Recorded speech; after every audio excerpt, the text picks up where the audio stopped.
tau whawhetai ko toa pēki e iki, whainga maari e aho, pa mono whakakoloa,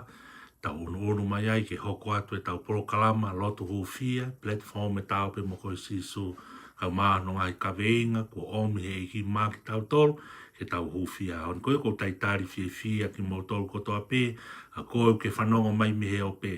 Me nga whee peha tapa i tonga e ki kau maa whokia o tu muri, pe whee peha tapa o ke whanongo mai, kau mai ke ta lotu, hufia, e aho koe ni, whakataha pe mono kaweinga. Kaweinga o mai he iki maa ki tau tolu ke tau hufia he aho koe ni koe mahu inga i tala o ngongo le lei. Pe koe tau hufia, a ki nau tolu koe kau tala o ngongo le lei, koe o ngongo le lei koe good news. Pe koe ni au whamatala koe evangeli o. Ko ki nau tolu ia si kau whaiwhekau, kau se tuata whaka konferenis, a ki nau tolu koe kau malanga, kau wakonaki. A ki nau tolu ko toa peo tau tuu hake ho tau kongani, ke tala e ongo le lei good news, ko hae ongo le lei ko ia iyo, na hoko mai e sisu klaisio ne pe kia he funga e kolosi, ke ilonga ia e tui ki ai, he kaitene auha, ka tene maua e moi tangata, ko ongo le lei ia. Pe koe kawe inga ia o e toko taha malanga, pe koe toko taha tala ngongo le lei, pe koe toko taha evangeli o he maamani koe ni, ko ne talaki ki maamani ke mou whakatomala o tui ke pekia pe moe toi tu eiko sisu klaisi. E tau hawa i he whakamau, ka tau amanaki ki he mo ui aku tangata. Pau whaam ke hulu hulu e tau lotu hufia e ahon, pe mi he kōsperi, hono hiki tohi e mātiu, ua walu e wahe, pa koe vesi taha hiwa pa moe vesi ua noa. Koe tawa noa nyoe whekau lahi pa koe Great Commission. Tau o maheni moe toko taha kotoa pe, moe potforo folan, ko tau whekau en, ki ono tala e ongore lei, na eiko sisu kasi. Pehe ono wharea. Ko ia ke mo o ngauhi e ngahi ka kai kotoa pe koe ku kawako. E baptaiso ki nao tolu e wafa e tamai, moe alo, moe lau mare maan oni, mo ia koe ki nao tolu ke tauhi a ngai mea kotoa pe kou tūtūni atu. Pea ko eni. O kou ia teki mo tolu e au e ngahi aho kotoa pe o au ki ngata ngau maamani. Amen. Wholofola ia ahon, whaam ki hulu hulu a ki e tau kawinga lotu, koe tau lotu pe mo hufia, ke whaitapu e kina he o tua, ai kau tala o ngongo le rei kotoa teu e ngai whihiki taki holo, ai kau whaiwhekau, kau se tuata wha konferenisi, aua te tau lotu ka te koe ke whanongo mai ko toko taha malanga koe, ko toko taha konaki koe, ko toko taha evangeli o koe, ke tau hufia ho mo ui, e tau hufia e tau ngai mo ui, ko ngā koe ui ko whai e mā ki tau tolu e sisu, ko ngā koe tala ne o ngorere. Pato ngā iangu tala noa ke e kōsperi a sione, hiki tohi e sione wahe tahani ma,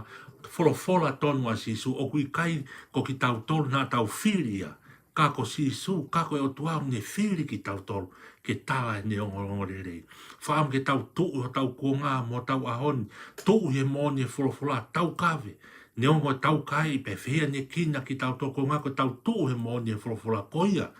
Koia i peho tau ui, ko tau whekau ia, ke tau o atu ke mamani ko tau o atu ke mission field, tau o atu ke ngai, wheitu ko tau ui ki tau toke ai, ke ta laki ai wongongo le lea si suklaisi, ko ngai ako ni ke tau tuu hake, whakawhe ia ko tau whakatomala awhi me tau ngai kovi, ka tau maua e mui tangata, tā noa ke i taha he ngai himi, a saspe siri anani mangiau hiwango fulu maa fitu, koe pōpō aki mo tala monu moe amanaki ke kau tala o le reo pehe e sisu nā ke tuku atu mo kouna ho kau whai whikau. Ke whai e poto furi pēa e misinare lau maari e. Io kau tala o le rei kau evangeli o, kau whai whikau, kau se toa tā ko ho tau whatongia, koe misinare lau maari e. Ko tau o toko naki, mo ui e lau maari o e tangata pa mo e whiwhine kotoa pe, o e tonga kotoa, i tonga kau maa morini foki, e whakawhei ki nau tau ke pure anga o toa. Kai ke ngā tai tala noa ke vesiwa, o e himi pe ni mangeau hiwango fulu maa fitu, mo alu pe ki tua a, tu e hala pure anga, fori he wao ke kehe, puke a lau maari e he, whawhetai. Ko tau ia, pako whakawhei ki tau tolu kotoa pe, a koe ke whanongo mai me he o pe, ko ke whanongo mai ta kau mai ke ta lotu pe mo hufia, a ki nau tolu, a ki tau tolu ko whakakahoa, pa ko whakakona ki tau tolu e iki, ke tau hoko ko e kau tala le re, ko e tala o ngongo le leo e kuonga pa mo senturing, ke tau tala ki tuu kaiwi, tala e mo oni e folofola ki mamani ki whakatomala pe awhi e kakai ke tau mau kotoa e puranga o tua. Hangi koe whakaloto lahi tala noa ke ia wakarinto vai ulaki ve sua tahau pe he ilo ange i whai ake e poto o e o tua ne kai la vei e o tua e mamani aki e nau poto. Nea tok fina ngalo e o tua ke whai aki e mea ngari ware ko ia i he nau malanga ke whakamo ui e kakai o tui. Malanga ke whakamo ui e kakai o tui. Rea ke ai tohi ngā we, wahe walu ve suani mā, pe koki nā ua, hiri na whakapapau mo malanga aki e wholofola e ki nāna whoki ki seu sarema, pe na ai me ngahi virisi ni ihi o kau sarema, sameria, nāna malanga aki ai kōsperi. Kato ngai ulak te sora nai ka wahe ulaki, ve suwalu iyo, koki mautoro ko ongo mi ai wholofola e ki mastonia mo akeia, o kai ngatai, ka ko pavake ho maulotu i e potu koto ape, o pehe, o ku whai ki heo tuka iyo.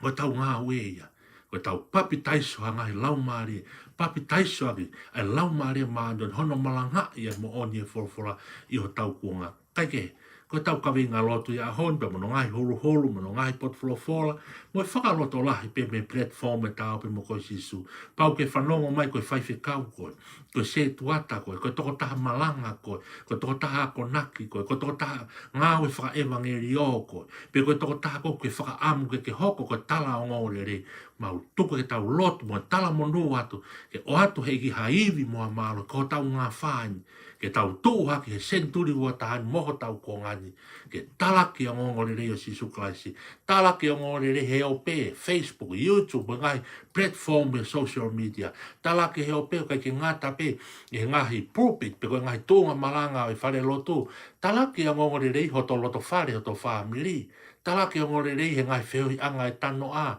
talaki o ngore rei he ngawe anga i tōkanga, i whare hanga, i ngātai, whepeha potu whainga maari hangi koe whakaloto lahi ne whai e Paula ka Timote, ke tau malanga i ai kōsperi, mo e ngore rei o Sisu Klaisi, i a whainga maari, mo i kai ha whainga maari, ko ia ko kore ke tau lotu, pe tari mai tau lotu.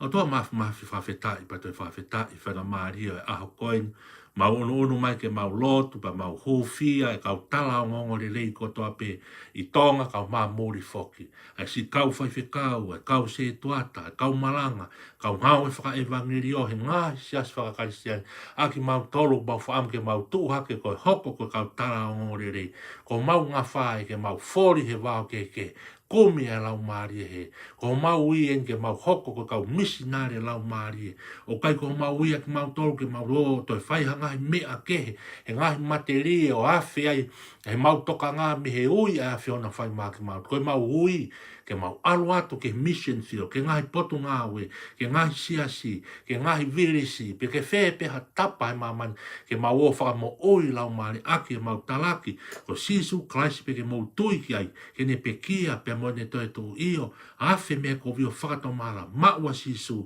mau kotoa tohi he ngoe tohi o moi. Koe mau lotu e ke tāpu e kina mai, whakamonu ia, moi le lei, tāpu e kina mai si kau whaiwhi kau se tua kau tala ngorere, kau evangeli o kotoa pe, o ange haiwi mua maro, si tokoni se o nau ngai hoa, si tokoni se o nau ngai whami, ai ui, e nau oki ha potu pe, i he mamani koni ke talaki ai o ngongolele ia e ko Sisu Klaisi. Tāpe kina whataha ki nau tolu, mo ki nau tolu o mea mai he ope mau kau whataha he lotu koni. Tāpe kina ki mau tolu whataha pe moe wholofola moe o whongi aho koni, ke hoko e mau mo ui, koe tala o ngongolele ia e ko Sisu Klaisi. E mau rea, e mau whakaukau, moe haha mau mea e whai, ke whakaha pe a he ape ai, a ngongolele ia o Sisu Klaisi. Kai ke ngata he mau mo ui ai, kai mo ui ai se nau tolu whanongo ke mau maranga, mo ui ai mo se angai lau maari, hao whaki mau tolu me he pure anga, pa mo mafi o heri, ka mau hao ke pure anga o tua mau e mau kalauni, ko sio tae pulo mo ma mata ke a whiona,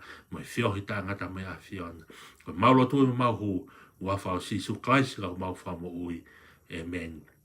Pia koe keresi ai ko Sisu Klaisi mo o whatua kata mai, mo e whiohi lau maari a maani o ni, e no foi e te mau tolu mea hon, whai pio tae ngata. Amen.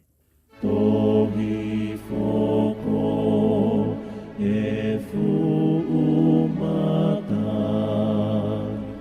ange ko peni te kos o miha e